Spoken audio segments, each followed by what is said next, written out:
Baik,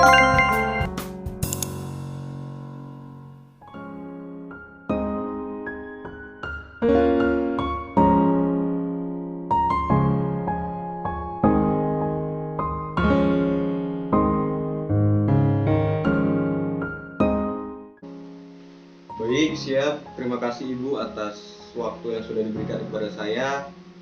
Selamat pagi, salam sejahtera untuk kita semua. Yang saya hormati Ibu Oci Marcella, Eskom MTI, dan teman-teman yang berbahagia. Mohon izin untuk memperkenalkan diri.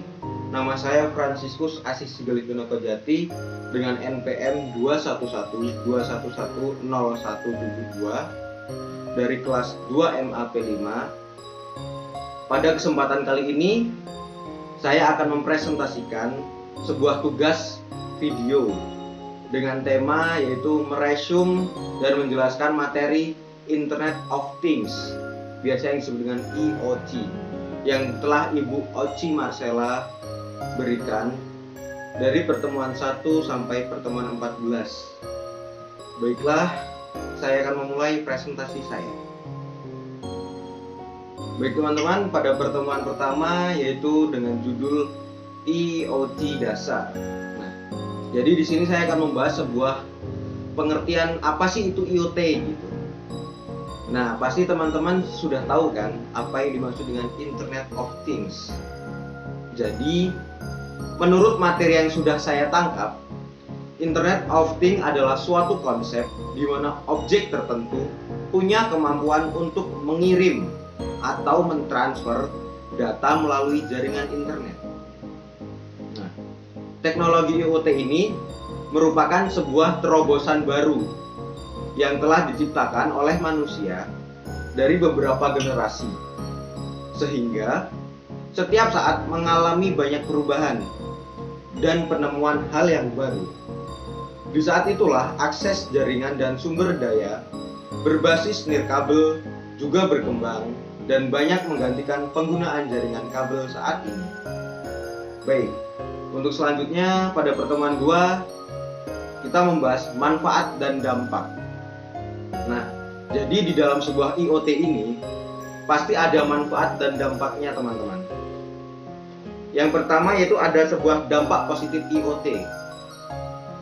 Nah, yang pertama yaitu efisiensi menghemat tenaga.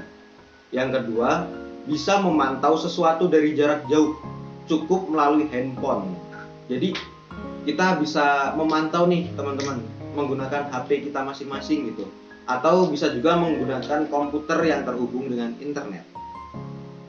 Yang kedua yaitu ada dampak negatif IoT. Jadi yang dampak negatif IoT itu yang pertama, tenaga kerja tidak terampil adalah pihak pertama yang akan kehilangan pekerjaannya. Jadi otomatisasi di pabrik yang dulunya banyak tenaga kerja, di bagian produksi jadi menambah PHK-nya gitu. Industri yang dulu manual sekarang beralih menjadi otomatis, bisa dimonitoring. Nah, terus yang kedua yaitu besarnya pengangguran. Jadi karena besarnya pengangguran ini bisa menimbulkan sebuah masalah teman-teman. Yaitu masalah tersebut yaitu masalah kesejahteraan dan keamanan. Kalau tidak ditangani dengan baik atau dialihkan ke pekerjaan lain gitu teman-teman. Nah, untuk selanjutnya yaitu manfaat Internet of Things. Yang pertama, memudahkan proses konektivitas gitu. Jadi manfaat IoT yang pertama adalah memudahkan dalam proses konektivitas antar perangkat atau mesin teman-teman. Semakin koneksi antara jaringan baik, maka sistem perangkat dapat berjalan dengan lebih cepat dan lebih fleksibel. Nah, untuk yang kedua yaitu ketercapaian yang efisiensi. Semakin banyak konektivitas jaringan yang terbentuk, maka semakin kecil juga jumlah penurunan waktu untuk melakukan sebuah tugas. Nah, itu teman-teman.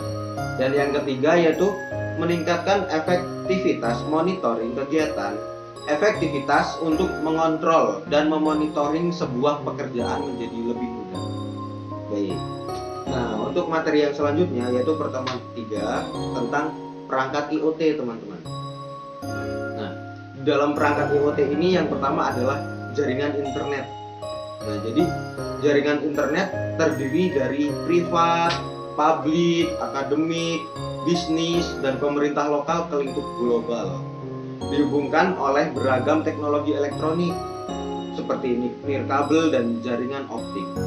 Istilah dan perangkat jaringan internet yaitu yang pertama ISP, yang kepanjangannya adalah Internet Service Provider, dan yang kedua yaitu modem, dan yang ketiga router, yang keempat switch atau hub, yang kelima WiFi. Nah, WiFi ini sering kita pakai di rumah-rumah kita ya teman-teman ya. Nah, untuk yang kedua, perangkat IoT itu adalah Application Programming Interface. Nah, jadi Application Programming Interface ini biasa disingkat dengan API. Nah, API tersebut yaitu sekumpulan definisi dan protokol untuk membangun dan mengintegrasikan aplikasi software. Singkatnya, API adalah pengembangan dan inovasi software yang memungkinkan berbagai aplikasi bertukar dan fungsionalitas dengan mudah dan aman, teman-teman. Nah, untuk perangkat IoT yang ketiga yaitu adalah media penyimpanan data. Nah, media penyimpanan data ini saya mencontohkan seperti cloud storage gitu. Adalah media penyimpanan file berbasis online atau digital yang mengandalkan koneksi internet untuk akses data. Data yang disimpan ke dalam cloud storage akan disimpan di sebuah atau sejumlah server yang dikelola oleh pihak penyedia layanan atau yang biasa disebut dengan hosting, teman-teman. Dan yang kedua saya mencontohkan yaitu internal hard disk. Jadi media penyimpanan konvensional yang terhubung langsung ke PC atau ke laptop, teman-teman. Dan contoh yang keempat yaitu perangkat sensor IoT. Perangkat yang digunakan untuk mendeteksi perubahan besaran fisik seperti tekanan, gaya, besaran listrik, cahaya, gerakan, kelembapan, kecepatan, tekanan dan suhu, jarak gitu teman-teman. Nah, untuk materi selanjutnya tentang pertemuan keempat dengan judul pembuatan startup IoT. Jadi sebelum kita tahu bagaimana cara pembuatan startup IoT, kita tuh harus juga tahu apa itu startup IoT, teman-teman. Jadi, startup IoT adalah sebuah usaha yang baru berjalan dan menerapkan inovasi teknologi untuk menjalankan core bisnis dan memecahkan sebuah masalah di masyarakat. Nah, jadi di sini ada 3 poin penting sebelum membuat startup IoT. Yang pertama yaitu masalah keamanan, yang kedua memahami time to market, yang ketiga melakukan scalability yang baik gitu teman-teman. Nah, terus setelah itu ada 5 inovasi startup IoT di Indonesia. Yang pertama adalah Hara, yang kedua adalah Glue, yang ketiga adalah Spekun, yang keempat adalah Evi Heli, dan yang kelima adalah Snowdevelop, teman-teman. Terus setelah itu kita lanjut ke pertemuan kelima dengan judul teknologi dalam bisnis. Jadi penerapan IoT di sekitar industri dilakukan dengan menghubungkan perangkat-perangkat yang memiliki sensor dengan alat-alat pengontrol. Data dikumpulkan dari perangkat ini, teman-teman, dianalisis untuk mengoptimalkan produk, untuk mengoptimalkan jasa, dan untuk mengoptimalkan operasi. Nah, IoT ini juga memungkinkan komunikasi antar peralatan seperti M2M, yaitu machines to machines, mesin ke mesin gitu. Sehingga kebutuhan akan campur tangan manusia dapat dikurangi gitu. Nah, selanjutnya kita lanjut lagi ke pertemuan 6, teman-teman. Pertemuan 6 dengan judul keamanan dan privasi IoT. Keamanan pada IoT adalah bagaimana meminimalisir ancaman-ancaman yang bisa terjadi pada perangkat IoT, teman-teman. baik secara data maupun otoritas perangkat. Nah, setelah itu, privasi adalah kondisi di mana seseorang tidak ingin diganggu oleh orang lain. Keadaan semacam ini menggambarkan keinginan kita, keinginan pribadi untuk menjaga dan melindungi urusan diri sendiri agar tidak diketahui oleh publik. Gitu. Selanjutnya, kita lanjut ke pertemuan 7, teman-teman, dengan judul aplikasi dan manfaat IoT. Jadi di sini saya akan menjelaskan sebuah unsur-unsur IoT, teman-teman. Yang pertama itu ada sensor, yang kedua ada konektivitas, yang ketiga ada pengolahan data, dan yang keempat adalah antar muka pengguna atau biasa yang disebut dengan UI. Nah, setelah itu ada juga manfaat IoT, teman-teman. Jadi peningkatan produktivitas dan manajemen waktu yang lebih baik. Secara keseluruhan, IoT adalah alat penghemat waktu yang luar biasa karena kemampuan untuk mengoperasikan banyak hal dari satu perangkat. Kita lanjut lagi ke pertemuan 8 dengan judul perangkat IoT serta koneksi IoT.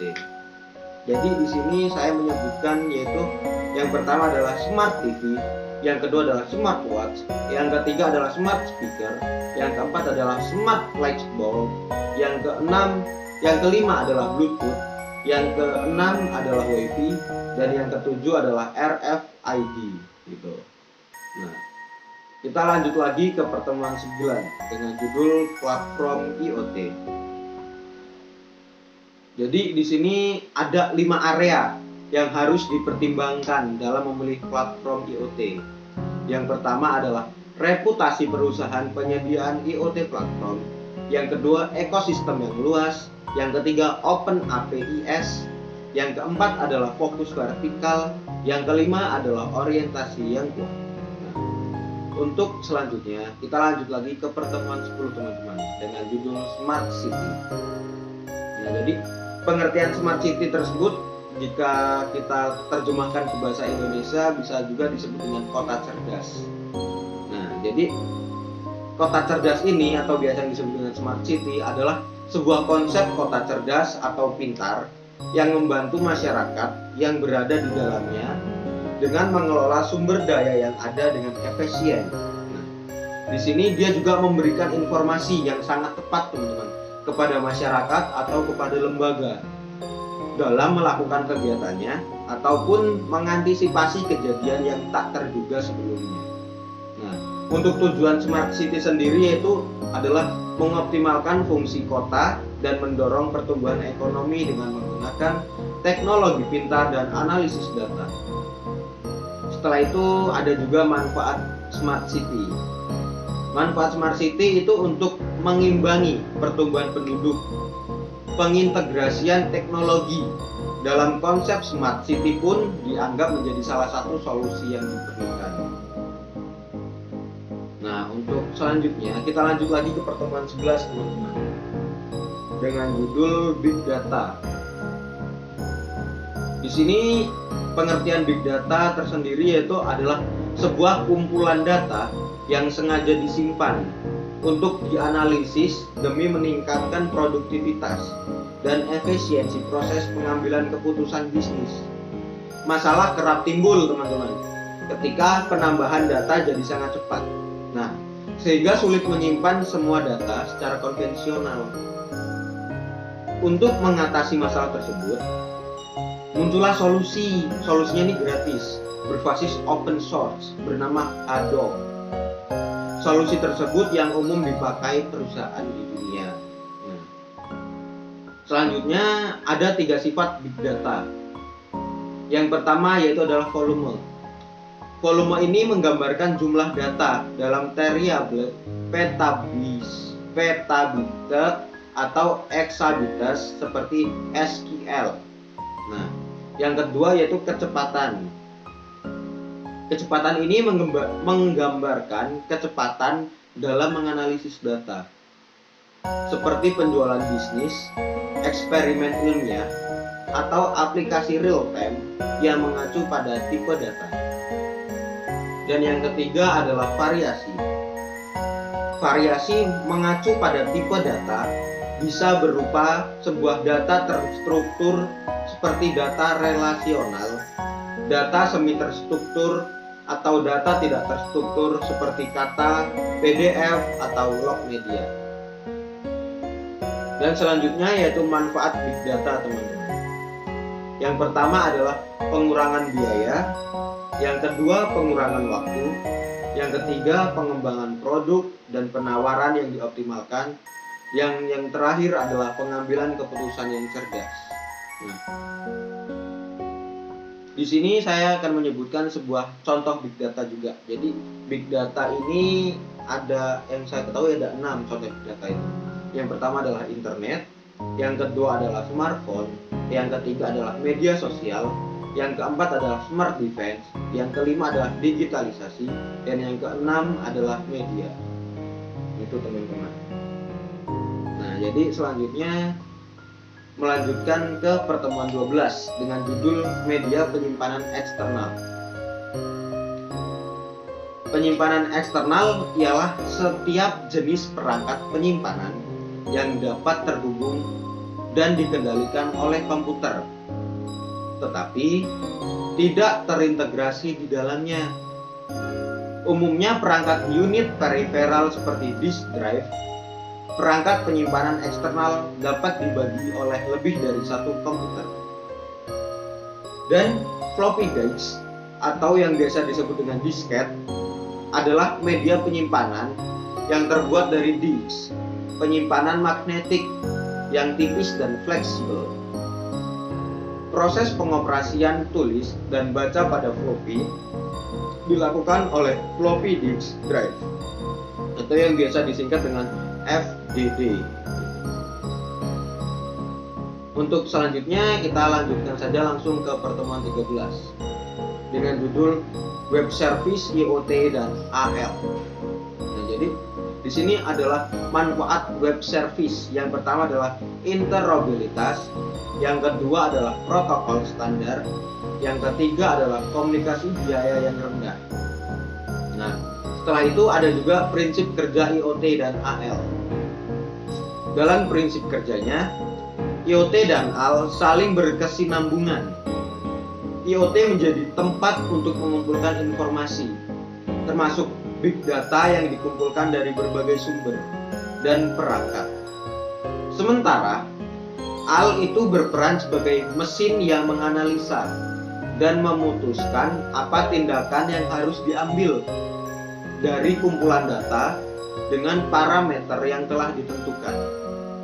Gabungan dari kedua teknologi ini dikenal dengan sebutan Artificial Intelligence of Things atau yang biasa disebut dengan ALOC gitu. Selanjutnya kita melanjutkan ke pertemuan terakhir yaitu pertemuan ke-14. Di sini dengan judul Data Analistik dan Smart Growth. Nah, jadi apa saja sih kegunaan data analistik bagi perusahaan? Jadi yang pertama yaitu mempermudah perhitungan statistik. Yang kedua, mempercepat perhitungan, mempercepat waktu perhitungan gitu ya. Nah, yang ketiga, memberikan solusi untuk kepentingan bisnis. Yang keempat, hasil perhitungannya yang sangat akurat dan reliable. Dan yang kelima, dapat membantu riset pasar dari sebuah bisnis. Nah, Smart Girl. Jadi Smart Girl merupakan jaringan energi listrik modern yang secara cerdas dapat mengintegrasikan jaringan listrik dengan perangkat komunikasi yang mendukung pembangkit dan jaringan transmisi distribusi listrik menjadi lebih atraktif, komunikatif, dan berkualitas.